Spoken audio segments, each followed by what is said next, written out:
अगर हम लोग बात करते हैं पुराने लेक्चर की, तो वहाँ पे लास्ट लेक्चर आपको याद हो, कुछ पुराने लेक्चर्स मैंने लिए थे। मैंने आपको डबलिंग इफेक्ट डिस्कस करा था और उसी के बाद मैंने आपको इनरश करंट के बारे में बताया था। आप लोगों को बहुत अच्छे से याद होगा, हमने ये चीज़ देखी थी कि कभी भी अगर मैं ट्रांसफार्मर को स्विच ऑन जब करता हूँ, अगर मैंने उसको गलत टाइम पे स्विच ऑन करा, यानी कि जैसा यहाँ पे पिक्चर में बता रखा है 0 पे, T इक्वल टू 0 पे अगर स्विच ऑन कर दिया, तो फ्लक्स जो होगा कोर के अंदर वो डबल हो जाएगा और इसी कॉन्सेप्ट को हम लोग कहते हैं डबलिंग इफेक्ट।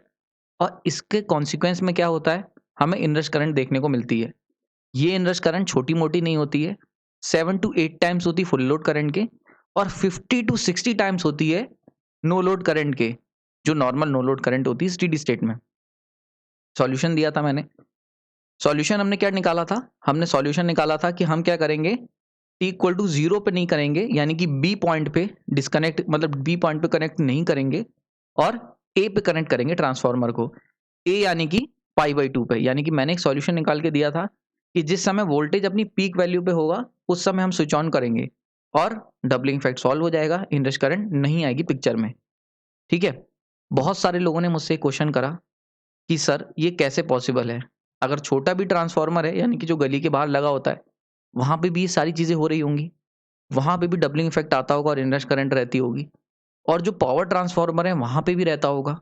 इवन छोटा-सा ट्रांसफार्मर जो स्टेबलाइज़र में लगा होता है, वहाँ पे भी डबलिंग इफेक्ट और इनरश करंट रहते होंगे। क्योंकि इतना टाइमिंग एक्यूरेट कैसे हम सॉल्यूशन, क्या हम लोग ऐसा कोई चीज़ कर सकते हैं? क्या हम लोग अपने स्विच को यहाँ कनेक्ट कर सकते हैं? क्या ये पॉसिबल है? तो उसको मैंने चेक करा। तो उसको ज़रा देखते हैं। क्वेश्चन था कि क्या ये प्रैक्टिकली पॉसिबल है कि हम लोग पाई बाय 2 पे कनेक्ट कर सकें? ज़रा उसको देखते हैं। अगर मैं बात करता हूँ 50 हर्ट्ज़ फ्रीक्वेंसी की, ठीक है? और टाइम पीरियड निकालता हूँ, तो time period equal to 1/f, यानी कि 1/50 सेकंड। अगर इसको सॉल्व करोगे तो मोटा-मोटा निकल के आएगा 0.02 सेकंड। ये कितना हुआ? इसको मैं कह सकता हूँ 20 मिलीसेकंड, ठीक है? तो यानी कि टाइम पीरियड 20 मिलीसेकंड। अब ये किसका टाइम पीरियड है? तो अगर हम बात करते हैं वोल्टेज वेवफॉर्म की, तो एक अगर साइनसॉइडल वोल्टेज ले रहे हो, तो ये जो बेसिकली टाइम पीरियड है t, ये बेसिकली एक वेवफॉर्म का पीरियड है। यानी कि एक साइनसॉइडल वेव अपनी पूरी एक साइकिल जो कंप्लीट करती है, वो 20 मिलीसेकंड में कंप्लीट कर देती है। So this is the time period of one periodic wave, एक पीरियोडिक वेव का। नाउ अब जरा इसको आधा कर लेते हैं। हाफ वेव कितनी देर में होगी? हाफ वेव निकल के आएगी 10 मिलीसेकंड में। ठीक, इसका भी आधा कर लो, यानी कि क्वार्टर वेव, ये कितनी देर में पूरा करेगी? 5 मिलीसेकंड में। अब जरा सोच के देखो, मैंने आपको सॉल्यूशन मैंने क्या मतलब जो बुक्स में सॉल्यूशन दिया होता है कि हम लोग क्या करेंगे, डबलिंग इफेक्ट को रोकने का सॉल्यूशन क्या है कि हम लोग ट्रांसफार्मर के स्विच को कनेक्ट करेंगे एट पाई बाई 2 पे, ठीक है? तो ये कहना बहुत आसान है कि हम लोग पाई बाई 2 90 डिग्री पे कनेक्ट करेंगे, जिस समय वोल्टेज अपनी पीक पे होगा। अगर मैं बात करता हूँ कितना टाइम है हमारे पास, तो जरा उसको समझ लो।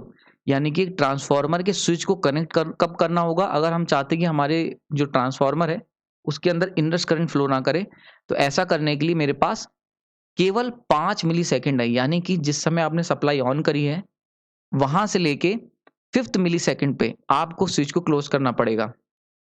समझ में आ रहा है?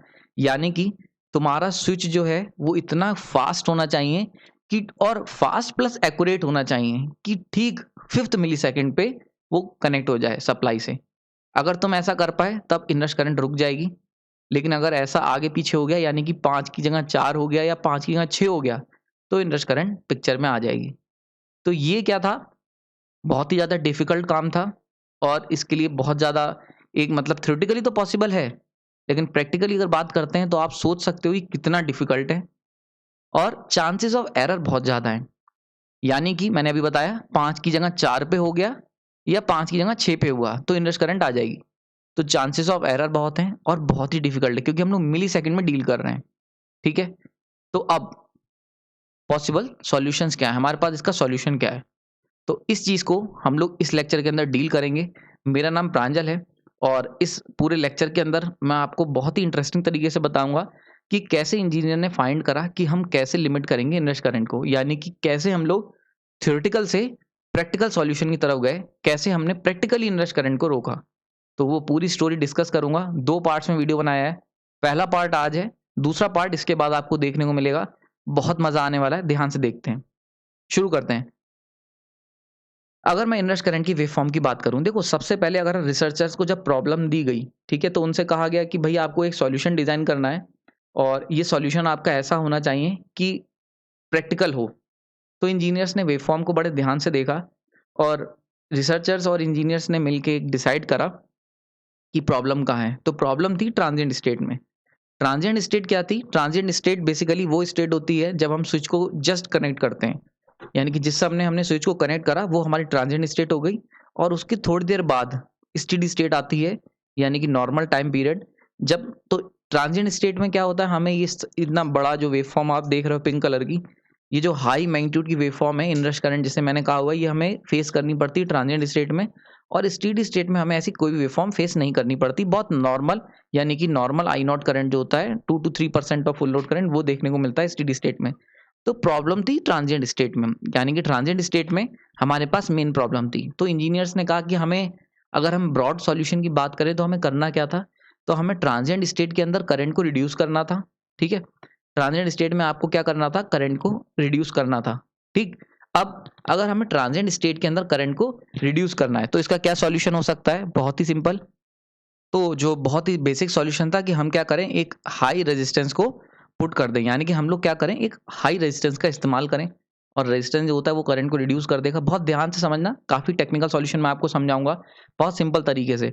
तो हमने क्या करा, हमने सोचा कि एक हाई रेजिस्टेंस पुट कर देते हैं और हमारा काम सॉल्व हो जाएगा। ऐसा ही करा गया, यानी कि हमने क्या करा, एक हाई कांस्टेंट रेजिस्टेंस लगाया। ठीक है, लेकिन देखते हैं क्या असर हुआ। तो सबसे पहले अगर बात करते हैं ट्रांजिएंट स्टेट की, तो इसने क्या करा, ट्रांजिएंट स्टेट के टाइम पे हाई रेजिस्टेंस ऑफर करा और ये बहुत सही चीज थी। इससे क्या हुआ, ट्रांजिएंट करंट रिड्यूस हो गया। ठीक है, यानी कि जो प्रॉब्लम आ रही थी हमारे पास ट्रांजिएंट स्टेट के अंदर, बहुत हाई करंट जा रहा है, बहुत हाई करंट इनरश करंट आ रहा है, वो प्रॉब्लम सॉल्व हो गई। लेकिन क्योंकि हमने हाई कांस्टेंट रेजिस्टेंस ऐड करा था, तो ये सेम रेजिस्टेंस स्टेडी स्टेट में भी लगा रह जाएगा ट्रांसफार्मर में। अगर ये स्टेडी स्टेट में भी लगा रह गया तो स्टेडी स्टेट के अंदर भी हमें हाई रेजिस्टेंस ऑफर करेगा ये सिस्टम को, ट्रांसफार्मर को। और अगर स्टेडी स्टेट में जो जिसमें करंट की वैल्यू ऑलरेडी बहुत ही कम हो चुकी है, आई नॉट जो है वो 2 to 3% फुल लोड हो चुकी है, उस समय हाई रेजिस्टेंस ऑफर करेगा। अगर ये हाई रेजिस्टेंस स्टेडी स्टेट में ऑफर करेगा तो ये गलत चीज़ है। क्यों गलत चीज़ है? क्योंकि ऐसा करने की वजह से लॉसेस बढ़ जाएंगे और लॉसेस अगर बढ़ गए तो एफिशिएंसी डाउन हो जाएगी। यानी कि देखो, ट्रांसफार्मर एक ऐसी डिवाइस है जो कि हाई एफिशिएंसी के लिए जानी जाती है। 97% तक एफिशिएंसी, 98% तक एफिशिएंसी हमें देखने को मिलती है। तो और एफिशिएंसी जो होती है वो इनवर्सली प्रोपोर्शनल होती है लॉसेस के, जिसमें बहुत ज़्यादा डोमिनेटिंग होता है कॉपर लॉस। ठीक है, आई स्क्वायर आर लॉस। अब ये जो तुम एडिशनल रेजिस्टेंस लगा रहे हो वो भी बहुत हाई रेजिस्टेंस और कांस्टेंट वैल्यू का, तो ऐसे केस में क्या होगा, आई स्क्वायर आर में जो आर होगा वो बढ़ जाएगा। सोचो, तुमने एक एलिमेंट केवल इसलिए लगा रखा है, ट्रांजिएंट स्टेट के लिए आपने वो एलिमेंट लगाया था हाई रेजिस्टेंस का, जो है हाई रेजिस्टेंस लगाया था। अब क्या हुआ, स्टेडी स्टेट में तो वो करंट ही नहीं रह गई, इनरश करंट, यानी कि ट्रांसफार्मर बिना जले चल तो गया लेकिन उसकी एफिशिएंसी बहुत पुअर हो गई। यानी कि जो इंजीनियर्स ने सॉल्यूशन निकाल के दिया कि एक हाई रेजिस्टेंस हम लोग लगा देते हैं, वो सॉल्यूशन फेल हो गया। ठीक है, तो ये जो सॉल्यूशन था ये फेल हो गया। रीजन क्या था? रीजन समझना बहुत जरूरी है, आपको रीजनिंग आनी चाहिए। तो देखो, रीजनिंग अगर समझ में आ रहा होगा तो बिल्कुल क्लियर होगी कि हाई रेजिस्टेंस का जो सॉल्यूशन था वो इसलिए फेल हो गया क्योंकि ट्रांजिएंट स्टेट टाइम में तो उसने करंट को काम कर दिया था, काबू कर लिया था, लेकिन स्टेडी स्टेट में जब करंट कम हो गई तो उसका रोल खत्म हो गया था पिक्चर से। ठीक है, अब रोल खत्म होने के बाद भी वो लगा रह गया और इसकी वजह से क्या हुआ, लॉसेस बढ़ गए और एफिशिएंसी डाउन हो गई। तो सॉल्यूशन क्या है? दोबारा इंजीनियर्स के पास भेजा गया। इंजीनियर्स ने दोबारा प्रॉब्लम को देखा, उन्होंने कहा ठीक है, हमें क्या करना है, आई नॉट को रिड्यूस करना है ट्रांजिएंट टाइम पे। स्टेडी स्टेट में ऑलरेडी करंट रिड्यूस हो जाता है तो स्टेडी स्टेट में हमें ज़रूरत नहीं है। तो उन्होंने क्या करा, सॉल्यूशन को थोड़ा सा चेंज कर दिया। उन्होंने कहा हम लोग हाई रेजिस्टेंस लगाएंगे लेकिन ओनली फॉर ट्रांजिएंट स्टेट। यानी कि अगर हम बात करते हैं यहाँ पे री सॉल्यूशन की, यानी कि हमने री थिंकिंग करी और हमने कहा कि हमें जो हाई रेजिस्टेंस की ज़रूरत है वो केवल ड्यूरिंग द ट्रांजिएंट स्टेट है, स्टेडी स्टेट में ऐसा नहीं है। और स्टेडी स्टेट में हमें क्या ज़रूरत है, स्टेडी स्टेट में हम लो रेजिस्टेंस हमें चाहिए। यानी कि अगर हम रेजिस्टेंस लगा ही रहे हैं तो हमें एक ऐसा रेजिस्टेंस चाहिए जो ट्रांजिएंट स्टेट में तो हाई रेजिस्टेंस मिले और स्टेडी स्टेट में लो रेजिस्टेंस मिले। नाउ ऐसा कैसे हो सकता है? तो इसके लिए रिक्वायरमेंट क्या निकल के आई कि हमें एक डायनेमिक रेजिस्टेंस चाहिए था। वो डायनेमिक रेजिस्टेंस जो क्या करे, ट्रांजिएंट टाइम यानी कि जब आई नॉट हाई है ऐसे समय में हाई रेजिस्टेंस ऑफर करे और स्टेडी स्टेट जब आई नॉट लो है ऐसे टाइम पे लो रेजिस्टेंस ऑफर करे। और ये चीज़ें हमें डालनी थी रेजिस्टेंस के अंदर।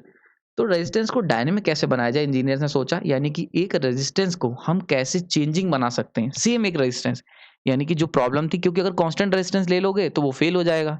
कांस्टेंट रेजिस्टेंस अगर हाई ले लोगे तो ट्रांजिएंट में काम करेगा, स्टेडी स्टेट में लॉसेस बढ़ जाएंगे। अगर तुम लो रेजिस्टेंस ले लेते हो तो स्टेडी स्टेट में लॉसेस कम रहेंगे, लेकिन उसका फायदा क्या। तो फिर हमें क्या करना था, डायनेमिक रेजिस्टेंस बनाना था। अब बड़ा इंपॉर्टेंट क्वेश्चन आया कि रेजिस्टेंस को डायनेमिक कैसे बनाया जाए। तो इसके लिए हमने कहा क्यों ना हम लोग एक ऐसा रेजिस्टेंस बनाएं जिसको टेम्परेचर से कंट्रोल किया जा सके। ठीक है, तो टेम्परेचर से कंट्रोल होने वाला रेजिस्टेंस बनाने का आइडिया है इंजीनियर्स के पास। और हमने क्या करा, हमने एक ऐसा रेजिस्टेंस डिजाइन करा, रजिस्टर बनाया जो टेम्परेचर के साथ डायरेक्ट लिंक में था, और ऐसे रजिस्टर को नाम दिया गया थर्मिस्टर। बहुत इंपॉर्टेंट। तो यहां से जन्म होता है थर्मिस्टर्स का। ठीक है, तो थर्मिस्टर मतलब ऐसे रजिस्टर जो टेम्परेचर के साथ लिंकअप होते हैं। ये वर्ड कहाँ से आया थर्मिस्टर। तो देखो यहाँ पे हमने टेम्परेचर का थर्मल ले लिया और रजिस्टर का रजिस्टर ले लिया। तो रजिस्टर और थर्मल इन दोनों को जब मिलाया, यानी कि ऐसा रजिस्टर जो थर्मल इफेक्ट शो करे, यानी कि जिसका रेजिस्टेंस थर्मल के हिसाब से टेम्परेचर के हिसाब से चेंज हो, उनको हमने नाम दे दिया थर्मल रजिस्टर। और इनको मिला के हमने बना दिया थर्मिस्टर शॉर्ट फॉर्म में। क्लियर हो गया यहाँ पे। तो आई होप थर्मिस्टर का मतलब समझ में आया होगा, थर्मिस्टर का नाम कैसे, नामकरण कैसे करा गया वो समझ में आया होगा। तो यहाँ पे हमने शॉर्ट फॉर्म में थर्मिस्टर कह दिया। ठीक है, नाउ अगर डेफिनेशन की बात कर लेते हैं तो ऐसा रजिस्टर जिसका रेजिस्टेंस डिपेंड करे टेम्परेचर पे। ठीक है, यानी कि ये इंपॉर्टेंट लाइन है, जिसका रेजिस्टेंस डिपेंड कर जाए टेम्परेचर पे, वो रजिस्टर जो होता है वो थर्मिस्टर होता है। नॉर्मली जो हम लोग रजिस्टर की बात करते हैं, जो हम लोग एप्लीकेशन में रजिस्टर लेते हैं, उनकी खास बात होती है कि वो टेम्परेचर के साथ उनका रेजिस्टेंस चेंज नहीं होना चाहिए। ठीक है, तो नॉर्मली अगर आप कहीं पे कोई जैसे आप सर्किट में देखते हो, तो सर्किट में नॉर्मली आप जो रेजिस्टेंस देखते हो वो एक आइडियल रेजिस्टर की तरह लेते हैं। आइडियल रेजिस्टर मतलब एक अच्छा रेजिस्टर अगर बात करता हूँ, तो वो अच्छा रेजिस्टर की क्वालिटी होती है कि वो टेम्परेचर के साथ उसका रेजिस्टेंस चेंज ना के बराबर हो, यानी कि नेग्लिजिबल चेंज होना चाहिए। लेकिन थर्मिस्टर की क्वालिटी होती है कि वो टेम्परेचर के साथ चेंज होना चाहिए। यानी कि इसको और भी कह सकता हूँ मैं, इस लाइन को मैं ऐसे भी लिख सकता हूँ कि ऐसा रेजिस्टर जिसका resistance change with temperature. Clear हो रहा है, रिलेट कर पा रहे हो। ठीक है, तो समझ में आ रहा होगा थर्मिस्टर जो मतलब कहाँ से आया, वर्ड कहाँ से आया। ठीक है, और रजिस्टर का क्या मतलब हुआ यहाँ पे। ठीक है, तो ऐसा रजिस्टर जिसका टेम्परेचर के साथ लिंकअप हो, चेंज हो रेजिस्टेंस इसका। ठीक है, अब एक बड़ा इंपॉर्टेंट चीज आता है, चेंज। अब चेंज दो तरीके से, मतलब चेंज का मतलब क्या है, तो चेंज के दो मतलब है। पहला, किस डायरेक्शन में चेंज हो रहा है, यानी कि चेंज पॉजिटिव हो रहा है या नेगेटिव हो रहा है। मतलब टेम्परेचर बढ़ाया आपने, 25 की जगह 40 डिग्री कर दिया, तो रेजिस्टेंस बढ़ेगा कि कम होगा, यानी कि डायरेक्शन क्या है चेंज की। दूसरा, मैग्नीट्यूड, यानी कि कितना चेंज होगा। तो ये दोनों चीजें कि किस डायरेक्शन में चेंज होगा रेजिस्टेंस और कितना चेंज होगा, कैसे और कितना, इनका आंसर देता है टेम्परेचर कोफिशिएंट। ठीक है, तो यानी कि जो टेम्परेचर कोफिशिएंट जो हर बार हम लोग सुनते रहते थे, टेम्परेचर कोफिशिएंट, टेम्परेचर कोफिशिएंट, उसका आंसर नहीं पता होता, उसका मतलब नहीं पता होता था। तो बेसिकली जो टेम्परेचर कोफिशिएंट होता है वो ये बताता है कि टेम्परेचर के साथ रेजिस्टेंस चेंज तो होगा, पर किस डायरेक्शन में चेंज होगा और कितना चेंज होगा। ठीक है, तो किस डायरेक्शन में और कितना, इसको जरा देखते हैं। तो on the basis of this, on the basis of temperature coefficient, दो कैटेगरी में थर्मिस्टर को बांटा गया। पहला था पॉजिटिव थर्मिस्टर्स और दूसरे थे नेगेटिव थर्मिस्टर। अब यहाँ पे पॉजिटिव और नेगेटिव का क्या मतलब है। पॉजिटिव का मतलब अगर टेम्परेचर बढ़ाओगे तो रेजिस्टेंस बढ़ेगा, यानी कि पॉजिटिव रिलेशन में है। टेम्परेचर बढ़ा है, रेजिस्टेंस बढ़ा, टेम्परेचर और बढ़ा, रेजिस्टेंस और बढ़ गया। तो दिस इज पॉजिटिव रिलेशन, तो इसीलिए पॉजिटिव यहाँ पे यूज किया गया है। दूसरे हमने क्या करा, ऐसे थर्मिस्टर बनाए जिनमें टेम्परेचर बढ़ाने पे रेजिस्टेंस क्या हुआ, डिक्रीज हो गया, यानी कि टेम्परेचर तुम बढ़ाओगे और रेजिस्टेंस कम हो जाएगा। ठीक है, तो जो ऐसे रेजिस्टेंस थे जिनका टेम्परेचर बढ़ाने पर रेजिस्टेंस बढ़ा, उनको नाम दिया गया पीटीसी थर्मिस्टर। पीटीसी मतलब P for positive, T for thermal, sorry temperature coefficient, यानी कि पॉजिटिव टेम्परेचर कोफिशिएंट थर्मिस्टर्स। ठीक है, और इनका नाम क्या सजेस्ट कर सकते हो, गैस कर सकते हो, एनटीसी।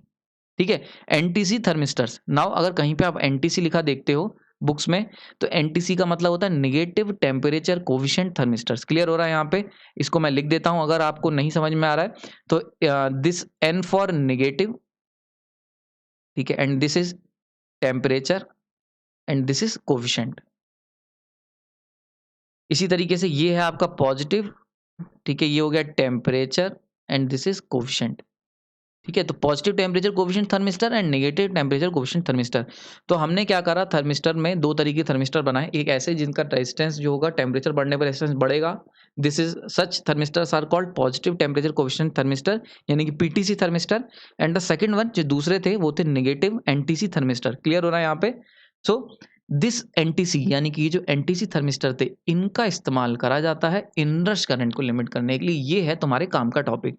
यानी कि अब तक जो कहानी चल रही थी उसका कंक्लूजन ये निकला कि एनटीसी थर्मिस्टर जो होते हैं ये वो इंजीनियर्स ने सॉल्यूशन निकाल के दिया जिससे आप उस इनरश करंट को लिमिट कर सकते हो। यानी कि वो डायनेमिक रेजिस्टेंस जिससे आप इनरश करंट को रोक सकते हो, वो उनका नाम था एनटीसी। क्लियर हो रहा है यहाँ पे?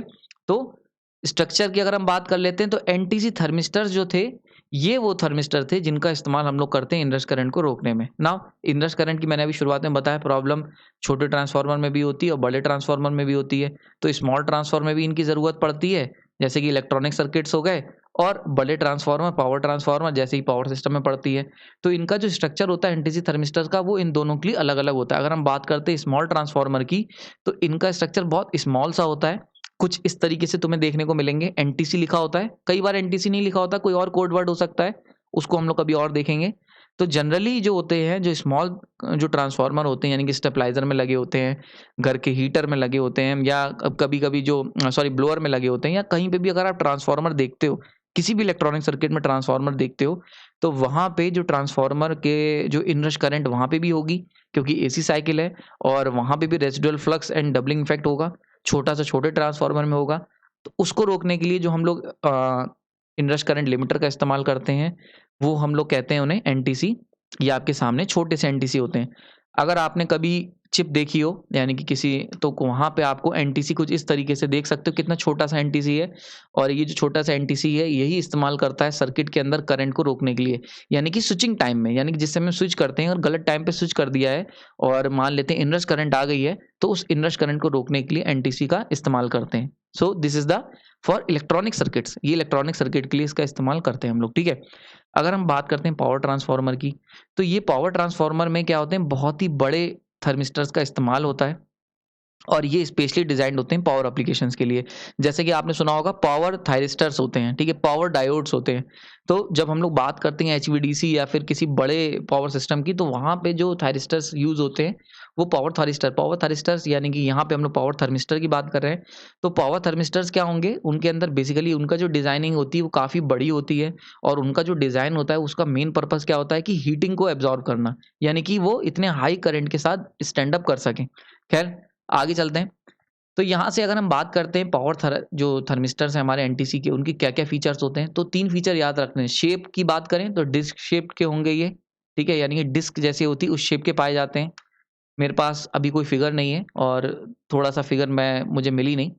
अगर मिलेगी तो मैं आपके साथ शेयर करूँगा। तो शेप अभी याद रख लो, डिस्क शेप्ड के होते हैं। दूसरी बात, पावर हैंडलिंग कैपेसिटी जो होती है वो डायरेक्टली प्रोपोर्शनल होती है size of thermistor, NTC thermistor. यानी कि इसका क्या मतलब हुआ इस लाइन का, कि जितना बड़ा थर्मिस्टर होगा, मतलब जितना बड़े रेटिंग ट्रांसफार्मर के लिए थर्मिस्टर लोगे उतना बड़ा साइज़ होगा। यानी कि अगर तुम अपने घर के पास लगे हुए ट्रांसफार्मर को बचाने के लिए थर्मिस्टर लाओगे तो छोटा लगेगा।